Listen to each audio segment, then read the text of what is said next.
नमस्कार बंधुरा मिष्टि ভিলেজ ব্লগে আপনাদের সবাইকে জানাচ্ছি অনেক অনেক স্বাগত।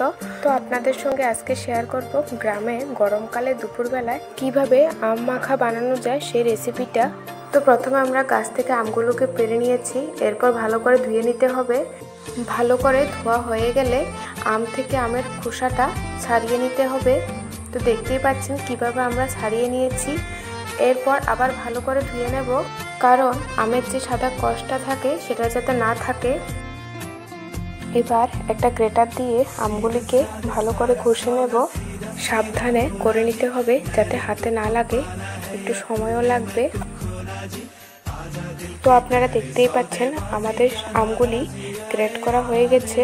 খুব সহজে আপনারা বাড়িতে এই আম মাখাটা বানিয়ে নিতে পারেন। এবার আমি 4টে শুকনো মরিচকে ভালো করে পুড়ে নিয়েছি। এবার কিছুটা বিট লবণ দিয়ে ভালো করে মিশিয়ে নেব। ভালো করে মিশিয়ে নিলে ঝাল আর বিট লবণের ফ্লেভারটাও অনেক ভালোই আসবে।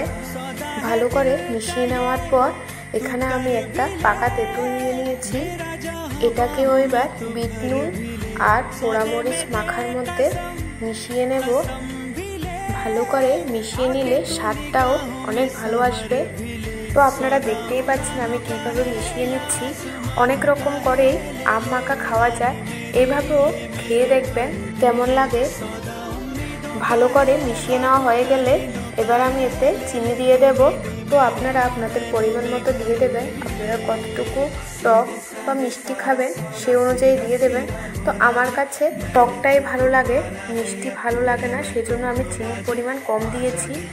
এবার গ্রেট করে রাখা আমগুলি দিয়ে ভালো করে মেখে নেব।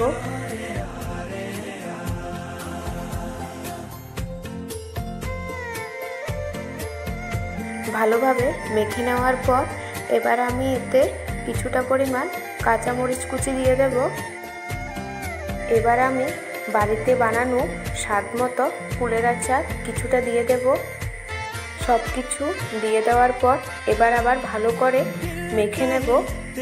তো বন্ধুরা দেখতেই পাচ্ছেন আমাদের আম মাখা একদমই কমপ্লিট হয়ে গেছে। অনেক রকম করেই তো আম মাখা খাওয়া যায়, তো এইভাবেও খেয়ে দেখবেন কেমন লাগে। তো আজকের আমাদের আম মাখা একদমই রেডি হয়ে গেছে। তো বন্ধুরা আম মাখার এই নতুন পদ্ধতিটা কেমন লেগেছে জানাবেন। আমার চ্যানেলটাকে লাইক শেয়ার সাবস্ক্রাইব করে দেবেন। নতুন একটি রেসিপির সাথে আবার আপনাদের সঙ্গে দেখা হবে। এই গরমে সুস্থ থাকবেন, ভালো থাকবেন। সবাইকে আমার ভিডিওটি দেখার জন্য জানাই ধন্যবাদ।